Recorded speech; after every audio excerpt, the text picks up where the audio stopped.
오늘 같이 교도관 본문 말씀에 의지해서 로마서 강해 시리즈, 오늘은 이웃을 축복하십시오. 한번 따라 하십시다. 이웃을 축복하십시오. 우리 옆 사람을 한번 축복하겠습니다. 사랑하고 축복합니다. 사랑하고 축복합니다. 오늘 바울 사도께서는 로마서 전체를 놓고 볼 때에 로마서 1장에서 11장까지는 이방인과 유대인들의 구원, 즉 온 인류를 향한 구원에 대해서 말씀을 합니다. 여러분, 예수를 믿는 믿음 안에 구원이 여러분에게 경험되어졌습니까? 예수님 내 안에 계시고 내가 하나님의 자녀된 것을 분명히 믿습니까?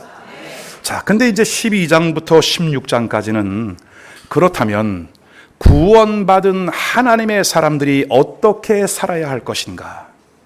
저는 우리 현대 크리스찬들이 예수를 마음 가운데 믿고 구원받은 경험은 분명하나, 그러나 우리가 어떻게 크리스찬으로서의 건강한 삶, 건강한 가정을 세워가고 건강한 사회생활을 하면서 하나님을 믿는 믿음의 사람들다운 빛과 소금과 또 향기를 나타내는 그러한 성도의 삶을 살아가는 것은 조금 익숙하지 않다. 그래서 이제 로마서 12장부터 이어지는 이 후반부의 말씀을 우리가 참으로 귀담아 들어야 할 필요가 있는 거죠. 그래서 로마서 12장 1절은 이렇게 시작되어집니다. 그러므로라고 하는 것은 앞에 있는 내용들을 받는 관계 접속사예요. 그래서 앞에서 1장부터 11장까지 있는 내용들을 그대로 받으면서 12장부터는 그러므로 12장 1절에 뭐라고요? 하나님이 기뻐하시는 거룩한 산 제사를 드려라. 구원받은 하나님의 사람들이 가장 우선순위에 두어야 할 것은 하나님을 예배하는 예배자가 되는 것입니다. 아멘입니까, 여러분?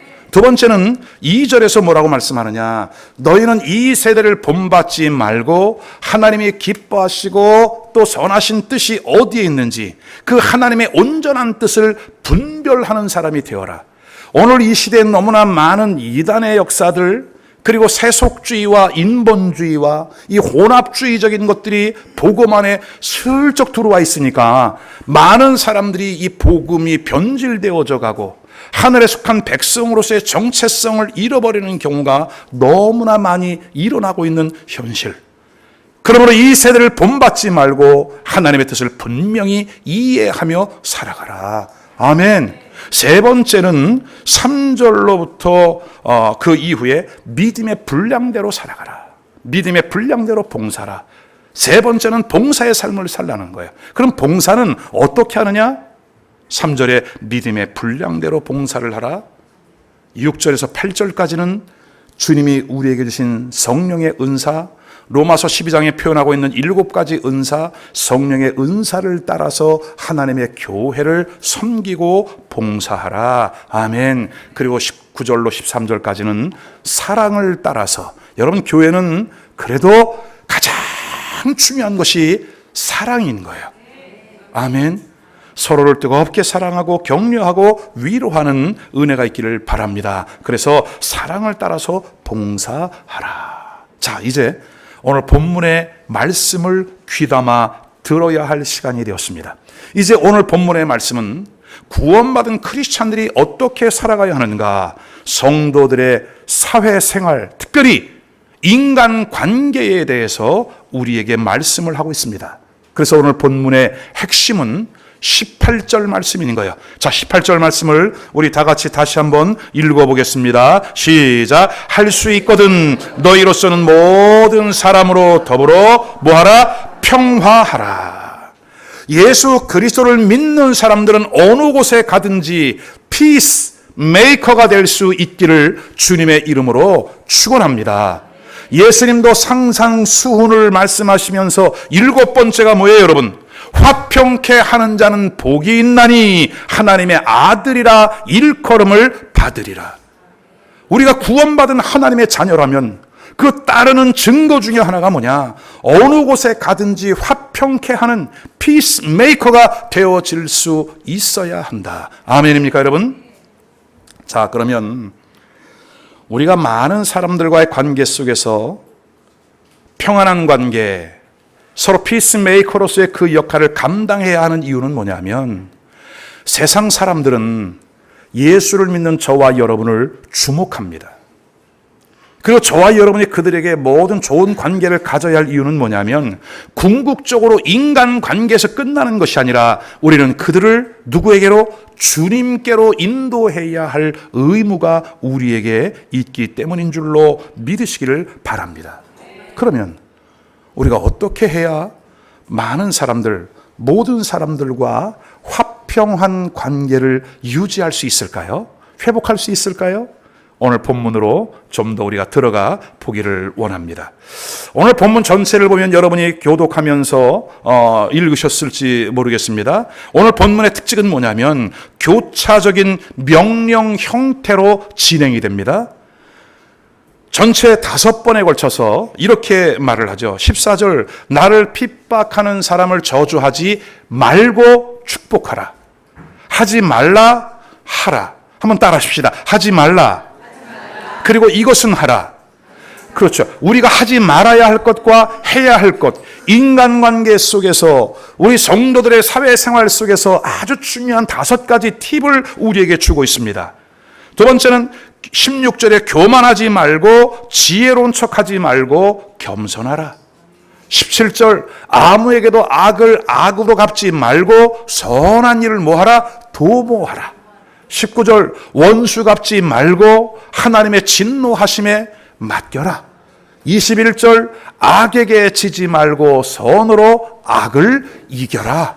아멘. 여러분 어때요?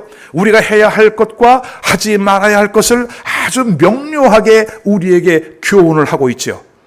오늘 본문의 말씀을 통해서 예수 그리스도를 믿는 믿음의 성도들이 이웃을 축복하는 사람이 될 수 있기를 바라고, 아멘. 또 모든 관계를 평안 가운데로 이끌어가는 피스메이커가 될 수 있기를 주님의 이름으로 축원합니다. 자, 첫 번째로 먼저 핍박하는 사람을 축복하라. 오늘 바울 사도는 14절에 그렇게 말씀합니다. 너희를 핍박하는 자를 축복하라. 축복하고 뭐 하지 말라? 저주하지 말라. 어찌 보면 우리는 예수 그리스도를 믿는 순간부터 세상으로부터 불이익을 당하거나 핍박을 받을 수 있다. 그죠, 여러분? 저도 이렇게 직장 생활을 할 때에 좀 크리스찬으로서 불이익을 당한 게 있어서 기억할 만한 불이익. 그것은 뭐냐면 승진을 해야 되는데 승진하기 전에 항상 오배수 안에 들어가 있다가 발표하는 날 내 이름이 맨날 빠져요. 나중에 한 사실이지만 역사는 밤에 이루어지는 거죠. 그 전날 보따리를 싸들고 들어간 사람은 승진이 되고, 저는 그런 일을 하지 않으니 계속 우선순위 1순위가 돼 있어도 승진의 누락이 되어지는, 어찌 보면 불이익인 거죠, 여러분. 또 본의 아닌 어떤 핍박도 당하게 되죠. 오늘 예수를 믿는 사람들은 이와 같은 불이익이 있고 핍박이 있다는 것을 접고 들어갈 수 있기를 바라요. 왜냐하면 예수님이 요한복음 15장 18절에 이렇게 말씀합니다. 세상이 너희를 미워하면 너희보다 먼저 나를 미워한 줄을 알아라. 뭐라고요? 세상이 예수님을 싫어한대요, 여러분. 예수님을 좋아하지 않는데요. 예수님을 핍박하다 보니 예수님을 신실하게 믿고 따라가는 우리도 별로 좋아하지 않는다는 거예요. 근데 여러분, 결론은 합력하여 선을 이루고 더욱더 풍성하게 만들어 주시는 것을 믿으시길 바랍니다. 직장에서 그렇게 불이익을 당하면서 승진이 누락이 됐어요, 여러분. 근데 하나님께서 직장의 컨디션을 좋게 하니까 월급이 올라가. 그리고 10년 지난 사람은 자동으로 승진하는 법을 만들더라고. 그래, 저 때문에 여러분 한국통신에서 몇천 명이 자동 승진했잖아. 누구 때문에? 나 때문에. 아멘. 그리고 경영평가를 하면 매번 1등을 해. 1등을 하니까 연말에 인센티브를 막 200%, 300% 주는 거예요. 누구 때문에? 나 때문에. 난 그렇게 믿어요. 아멘. 때로는 우리가 불이익을 당한다 할지라도 조금도 염려하지 말고 모든 일을 합력하여 선을 이루신다고 하는 사실을 믿으시기를 주의 이름으로 축원합니다. 심지어 15장 25절에 그러나 이는 저희 율법에 기록한 바 저희가 몹없이 연고 없이 나를 미워한대. 아무런 이유가 없이 주님을 미워한대, 여러분. 근데 이 사실이 율법에 기록되어 있어. 이미 말씀에 기록되어 있어. 그러므로 예수를 믿는 믿음의 사람들은 불이익을 당한다 할지라도 어떠한 환경 속에서 마음이 눌리지 않기를 바라고 예수를 믿는 믿음 안에 견고히 세워지는 역사가 있기를 주님의 이름으로 축원합니다. 아멘. 자, 근데 일반적으로 우리가 받는 핍박, 고난, 어려움 누구를 통해서 오냐면 가장 가까운 사람을 통해서 와요. 특히 가족, 또 친척, 또 직장 동료, 심지어는 교회 안에서 우리 성도들 간에, 또 나아가서는 목회자와 성도의 관계 속에서 생각지 못한 그 어려움을 만나는 경우도 적지 않다. 때로는 우리도 신실한 크리스찬이지만 사람인지라 좀 억울함이 있고 또 뭔가를 좀 갚고 싶은 분노도 일어날 때가 있지요. 그러나 여러분, 우리는 이와 같은 때에 두 가지 질문을 하면서 이 핍박하는 자들을 축복하는 마음의 자세로 바꾸어 갈 수 있기를 주의 이름으로 축원합니다. 자, 첫 번째는 핍박이 올 때 어떻게 해야 되느냐, 나의 신앙이 경건한가 아닌가를 평가해 볼 수 있는 기회로 삼으실 수 있기를 바라요. 디모데후서 3장 12절에 보니까 이렇게 말씀합니다. 무릇 그리스도 예수 안에서 경건하게 살고자 하는 자는 무엇을 받으리라? 박해를 받으리라. 우리가 예수님을 온전히 따라가면 따라갈수록 더욱더 핍박과 어려움을 받을 수 있대요. 여러분, 경건하게 살고자 하는 자들, 여러분 교회를 다니면서도 적당하게 세상 반, 교회 반 그렇게 살아가는 사람들도 적지 않은 시대예요. 우리의 정체성을 숨기고 사회생활을 하는 사람들이 얼마나 많은지 몰라요, 여러분. 자, 무릇 경건하게 살고자 하는 사람들은 핍박을 받으리라. 아멘. 근데 베드로 사도도 사랑하는 초대교회 성도들에게 이렇게 말씀을 합니다. 부당하게 고난을 받아도 하나님을 생각함으로 슬픔을 참으면 이는 어떻다? 아름다우나. 죄가 있어서 매를 맞고 참으면 무슨 칭찬이 있으리요. 그러나 선을 행함으로 고난을 받고 참으면 이는 하나님 앞에 아름다우니라. 21절 다 같이 읽습니다. 이를 위하여 너희가 부르심을 받았으니 그리스도도 너희를 위하여 고난을 받으사 너희에게 본을 끼쳐 그 자취를 따라오게 하려 하셨느니라. 아멘. 여러분, 이것이 예수 그리스도를 신실하게 따라가는 사람들에게 나타나는 증거라고 하는 사실을 꼭 믿으시기를 바랍니다. 두 번째는 나를 핍박하는 자를 축복하고 오히려 그를 위하여 기도하라. 마태복음 5장 44절로 45절에 주님께서 이렇게 말씀하십니다. 나는 너희에게 이르노니 너희 원수를 어떻게 하고 사랑하며 너희를 박해하는 자를 위하여 기도하라. 이같이 한즉 하늘에 계신 너희 아버지의 무엇이 아들이 되리니. 아멘. 할렐루야.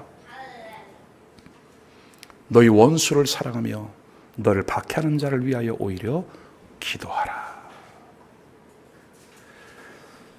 오늘 사랑하는 여러분, 우리에게 이와 같은 주님의 가르침을 신실하게 따라갈 수 있는, 배웠던 그 말씀이 우리의 삶 속에 적용되어지는 건강한 성도의 삶이 있기를 주의 이름으로 축원합니다. 사무엘하 16장에 보면 다윗의 셋째 아들이죠.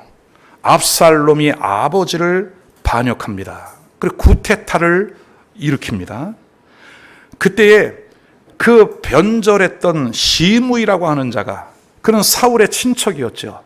전임 왕이었던 사울 때에 기득권을 가지고 또 많은 것을 누렸던 그가 이제 다윗에게 왕권이 넘어가니까 당연히 다윗의 반대편에 서겠지요.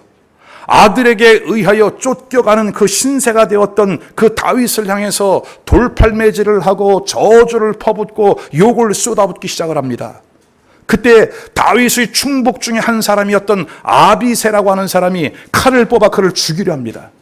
그때 다윗이 한 말을 여러분 한번 들어보십시오. 자, 우리 16장 10절로 12절 말씀이에요. 수랴의 아들들아, 내가 너희와 무슨 상관이 있느냐? 그가 저주하는 것은 여호와께서 그에게 다윗을 저주하라 하심이니 내가 어찌 그리하였느냐 할 자가 누구겠느냐 하고, 또 다윗이 아비새와 모든 신하들에게 이르되 내 몸에서 난 아들도 내 생명을 해하려 하거든 하물며 이 베냐민 사람이랴. 여호와께서 그에게 명령하신 것이니 그가 저주하게 버려두라. 혹시 여호와께서 나의 원통함을 감찰하시리니 오늘 그 저주 때문에 여호와께서 선으로 내게 갚아주시리라 하고. 아멘. 연고 없이 저 사람이 나를 저주하는 것은 아니니 하나님이 허락하신 것이니 그대로 두어라. 11절에 내 몸에서 난 나의 자식도 나의 생명을 해하려 하거든 하물며 베냐민 사람 사울 왕의 친인척인 저 사람이야 두말할 나이가 없었겠느냐. 그러나 오히려 이 일을 통해서 그 저주 때문에 여호와께서 선으로 내게 갚아주시리라. 여러분, 오늘 이 시대에 우리가 억울한 일을 당하는 경우 참 많죠. 그러나 오늘 다윗의 이 마음을 배울 수 있기를 바라요. 역시 왕다운 통일 이스라엘을 이끌어갔던 그 왕다운 그 마음, 다 이유가 있는 거예요. 오늘 우리 가운데도 핍박하는 자들을 저주하지 말고 그들을 오히려 축복하며 기도하며 나갈 수 있는 주의 은혜가 있기를 주의 이름으로 축원합니다. 나중에 쿠데타가 제압이 됐어요, 여러분. 그리고 시므이가 찾아와서 용서를 합니다. 용서를 구합니다. 그때 다윗의 신하들이 안 됩니다. 용서할 수 없습니다. 그러나 다윗은 아니라 그의 생명을 살려주는 그 다윗의 마음. 여러분, 오늘 우리 마음 가운데 품은 원한이나 아픔이나 미움이나 상처가 있다면 오늘 예수 그리스도의 그림자인 다윗, 그 다윗처럼 넓은 마음으로 품어내는 은혜가 있기를 주님의 이름으로 축원합니다. 베드로전서 3장 9절 악을 악으로 욕을 욕으로 갚지 말고 도리어 복을 빌라. 이를 위하여 너희가 부르심을 받았으니 이는 복을 이어받게 하려 하심이라. 아멘. 여러분, 한글 킹 제임스 버전에는 이 베드로전서 3장 9절 후반부의 말씀 복을 이어받게 하려 하심이라, 이것을 어떻게 번역했냐 하면 하나님께서 우리에게 복을 상속받게 하려 함이라, 그렇게 번역을 해놓았어요. 우리에게 주신 복을 상속받게 하려 함이라. 아멘. 우리 안에 이와 같은 믿음의 은혜가 있기를 바랍니다. 자, 근데 마음에는 말씀의 가르침을 따라서 나도 그들을 축복하고 그들을 위해 기도해 주고 싶지만 감정이 있는지라 그게 쉽지 않죠, 여러분. 오늘 여러분들에게 한 가지 더 권면을 드린다면, 이와 같은 때에 우리가 찾아야 할 것은 예수 그리스도의 십자가인 줄로 믿으시기를 바랍니다. 그 십자가 앞에 나아가 보십시오. 눈을 꼭 감고 예수님의 십자가를 묵상해 보십시오. 십자가에 양손과 양발에 못이 박히고 머리에 가시면류관을 쓰고 피를 쏟아내며 피를 뚝뚝 흘리며 십자가에 달려 계신 그 주님의 눈에 나의 눈을 맞추어 보십시오. 그 십자가를 묵상할 때 십자가에 달리신 주님이 내게 점점 더 클로즈업이 될 것입니다. 그 예수 그리스도의 용서의 마지막 음성, 저들이 저들의 죄를 알지 못합니다. 저들의 죄를 내게 갚아달라고 기도하셨던 그 주님의 음성이 우리의 귓전에 들려올 때까지, 그리고 나의 눈이 그 주님의 눈과 마주칠 때까지 그 십자가 앞에 머물러 보십시오. 그 십자가를 통해서 우리는 온전한 용서가 또 온전한 치유와 회복이 경험되어지는 은혜가 있게 될 줄로 분명히 믿으시기를 바랍니다. 두 번째는 이웃과 고난의 즐거움에 기쁨으로 동참하라. 그렇게 권면합니다. 오늘 본문 15절 말씀입니다. 즐거워하는 자들과 함께 즐거워하고 우는 자들과 함께 울라. 여러분, 목회는 뭘까요? 목회는 우리 성도들이 아파할 때 진정으로 같이 아파하고, 우리 성도들이 기뻐할 때에 정말 같이 마음껏 기뻐해 줄 수 있는 것, 이것이 목회라고 저는 생각합니다. 오늘 이 본문의 말씀 15절은 이제 좀 더 적극적인 행동의 실천인 거예요. 우리 크리스찬들은 세상에 누군가가 나를 핍박하고 조롱한다 할지라도 놀라지 말고 그들에게 좀 더 적극적으로 다가가고 손을 내미는 역사가 있기를 주님의 이름으로 축원합니다. 이렇게 말씀을 준비하면서 제가 어린 시절에 저희 동네 이발관에 걸려있던 빛바랜 액자에 있던 그 푸스킨의 시가 좀 생각이 났어요. 저희 동네가 꽤 수준이 높았어요. 그죠? 이발관에 이런 시가 걸려 있었으니까. 같이 한번 좀 읽어보면 좋겠습니다. 시작. 세월이 그대를 속일지라도 슬퍼하거나 노하지 마라. 서름의 날을 참고 견디면 머지않아 기쁨의 날이 오리니 현재는 언제나 슬픈 것, 마음은 미래에 사는 것, 모든 것은 순간이다. 그리고 지난 것을 그리워할지니라.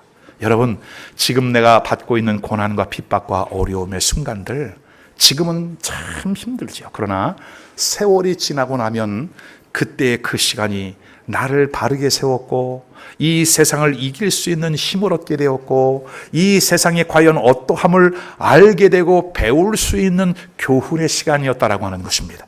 아멘입니까, 여러분? 자, 오늘 성경에 보면 많은 사람들을 통해서 우리가 신앙적인 교훈을 받습니다. 예수님의 공생애를 보면 예수님이 얼마나 분주한 삶을 살았는지 여러분 잘 아시죠? 그러나 예수님은 소외된 사람들, 특별히 그 고아와 또 창기와 세리와 같은 그 시대의 소외계층들을 꼭 찾아갔어요. 오늘 바울 사도도 예수 그리스도의 그 사역을 기억하면서 오늘 16절에 이렇게 말씀하죠. 서로 마음을 같이 하며 높은 데 마음을 같이 하지 말고 도리어 낮은 데 처하며 스스로 지혜 있는 채 하지 말라. 마음을 같이 하래요. 나는 저 사람하고 좀 특별하다라고 그렇게 생각하지 말고 우리의 마음을 좀 낮추어서 그들을 향해 찾아가고 그들에게 손을 내밀어 주라고 그렇게 말을 합니다. 오늘 우리는 친구를 사귀어도 나보다 나은 사람, 그 사람을 이용해서 보다 나은 입지를 찾아보려고 하는 처세술, 인간관계술을 배우고 있어요.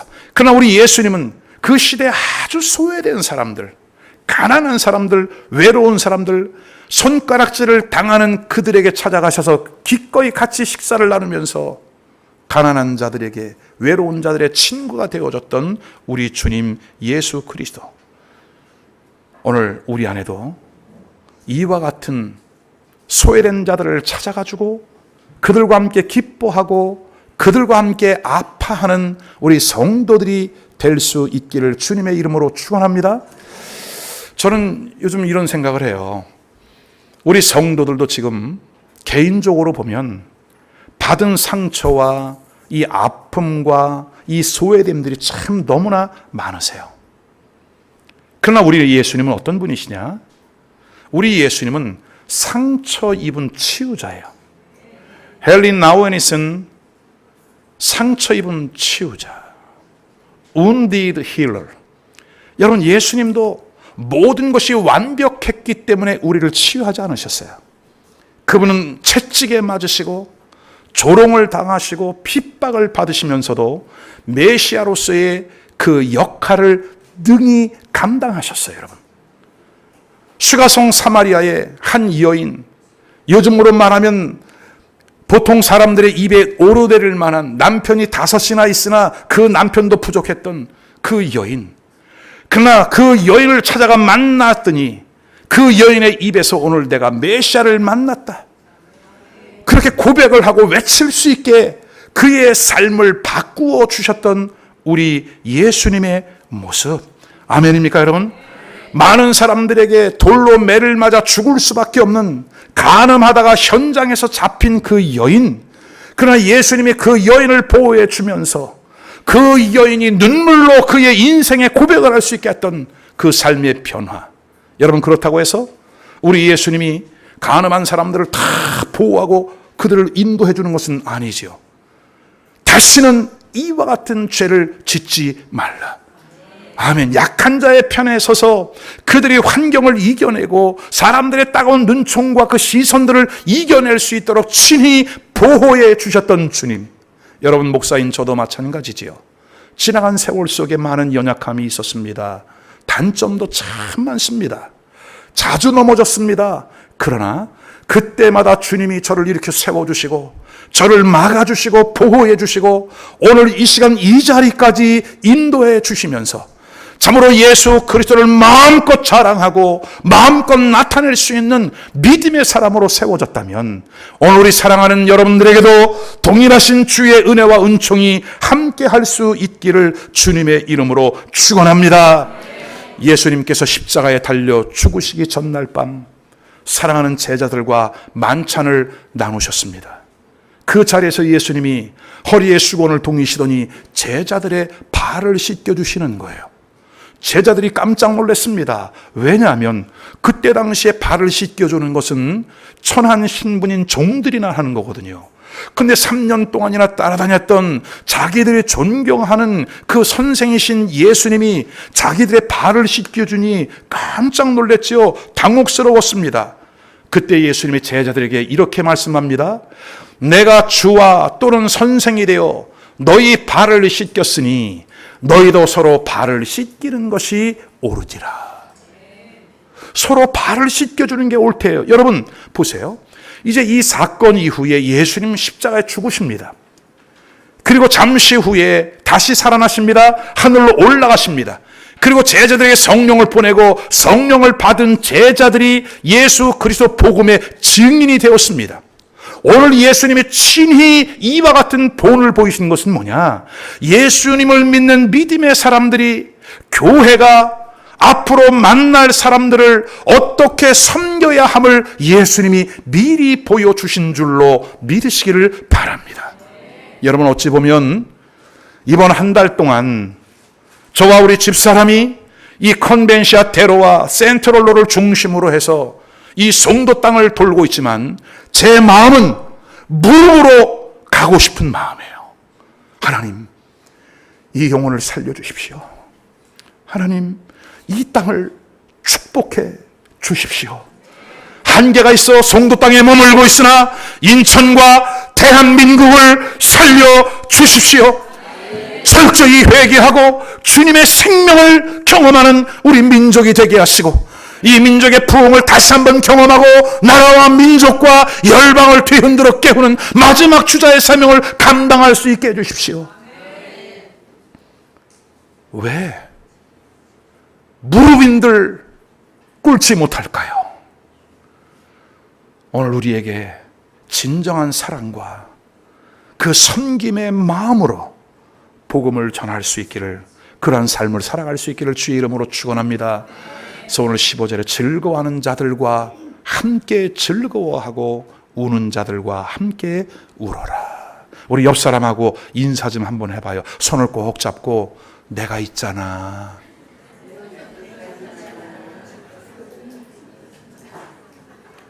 홍혜진 집사님은 왜 안 해? 신랑이 안 왔구나. 여러분 정말이에요? 나는 당신 쪽에 있어.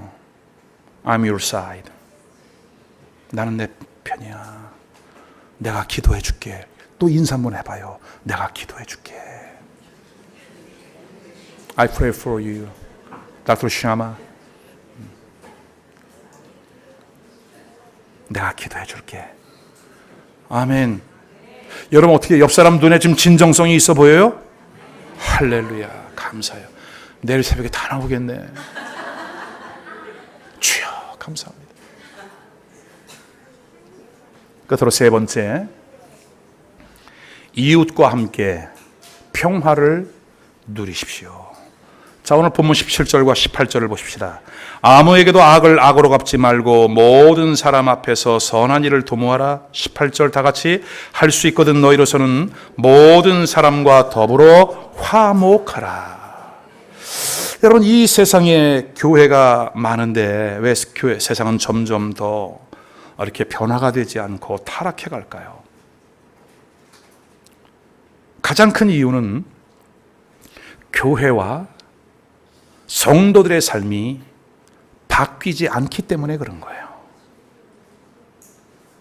세상의 방법과 크게 다르지 않은 방법으로 여전히 살아가고 있기 때문에 세상은 우리를 보면서 매력을 느끼지를 못하는 거예요. 아니, 어찌 보면 한편으로는 교회를 나가지 않아도, 예수님을 믿지 않아도 자신의 기본적인 도덕관이나 윤리관이 기본이 되어 있는 사람은 예수님을 우리가 열심히 믿었어도 좀 그와 같지 못한 사람들을 보면서 오히려 손가락질을 하고 비아냥할 수도 있어요.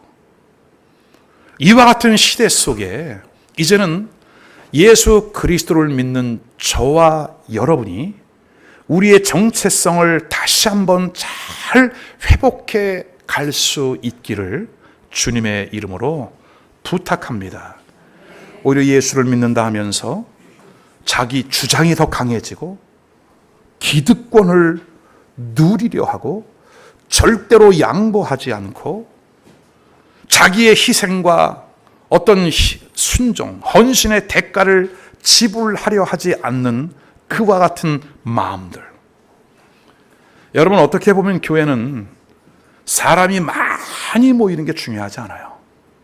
비록 소수가 모인다 할지라도 하나님의 말씀과 그 가르침을 몸으로 살아내는 사람들, 아멘, 사랑을 실천하고 그 하나님의 말씀을 목숨을 걸고 지켜나가는 그와 같은 소수를 통해서 이 세상은 변화되어져 가는 거예요.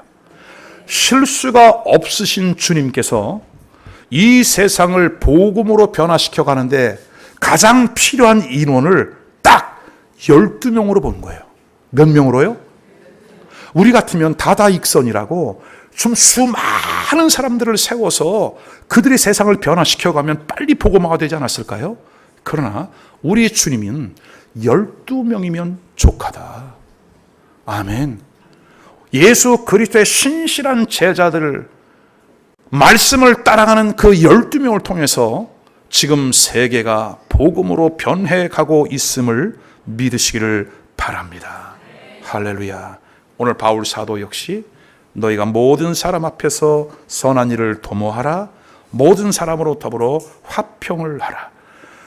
오늘 이 자리에 있는 여러분 한 분 한 분이 가정 혹은 일터에, 여러분이 살고 있는 지역사회 안에서 이 평화를 만들어내는 평화의 중재자들이 될 수 있기를 주님의 이름으로 축원합니다. 2005년경에 제가 미국에서 목회를 이제 막 시작했을 때입니다. 미국에 정착한 지 얼마 되지 않았죠. 근데 그때에 우리 메릴랜드 지역의 그 한인 신문에 일면에 이런 기사가 났어요. 메릴랜드 한인 교회 협의회 양쪽으로 분열되다. 너무나 마음이 아팠어요. 여러분, 이민교회에서 전도하는 게 정말 쉽지가 않거든요. 근데 이 목사님들이 반으로 쪼개진 거예요.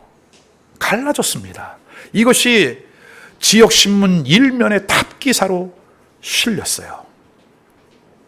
얼마 정도 시간이 지나고 세월이 지나서 제가 그 일에 뛰어들기 시작을 했습니다. 왜냐하면 이 교회 협의회가 깨어지니까 매년 우리 청소년 연합 수련회를 교회 협의회에서 주관해 왔는데 못하게 생긴 거예요. 교사들이 없어요. 제가 그때 우리 교회 교사들, 우리 딸을 비롯해서 교사들을 보냈습니다. 갔다 오더니 깜짝 놀래요. 목사님, 아무도 없습니다. 아무것도 준비되어 있지 않습니다. 제가 우리 교사들에게 이런 부탁을 했어요. 가서 목사님 무엇을 도와드릴까요? 그것만 물어라. 없는 것 보지 말고 무엇을 도와드릴까요? 무엇을 할까요? 그것만 물어라. 그리고 그 연합수련회를 잘 치러냈습니다. 그 다음부터 보다 적극적으로 그 일에 동참을 하기 시작을 하고, 그리고 이 양분되었던 메릴랜드 지역의 교회 협의회를 하나로 만들어 가는데 보통 어려운 일이 아니에요. 여러분, 목회자의 세계는 여러분들의 상상을 초월합니다. 대부분의 목회자들이, 아마 저도 그럴 거예요, 예수님 바로 아래에 있는 줄로 착각을 해요. 예수님 바로 아래에 있는 줄로 착각하기 때문에 남의 말을 절대로 안 들어요. 절대로 안 들어요. 이 목회자 사이를 중재한다는 것은 쉬운 일이 아닙니다. 근데 모든 비난을 감수하고 또 양쪽을 넘나들면서 그들의 마음을 풀고 만나게 하고 식사를 같이 대접하면서 결국 마침내 하나로 만들었어요. 너무나 감사하죠. 그때 당시에 양쪽으로부터 다 잘했다는 소리를 들은 게 아니라 엄청난 손가락질을 제가 당하고 공격을 받았어요. 외로웠지요. 근데 세월이 지나고 나니 지역에 있는 목사님들이, 요즘도 제가 미국에 가서 우리 친구들을 만나면 그때 신 목사님이 아멘 할 때까지 할 거예요. 그때 신 목사님이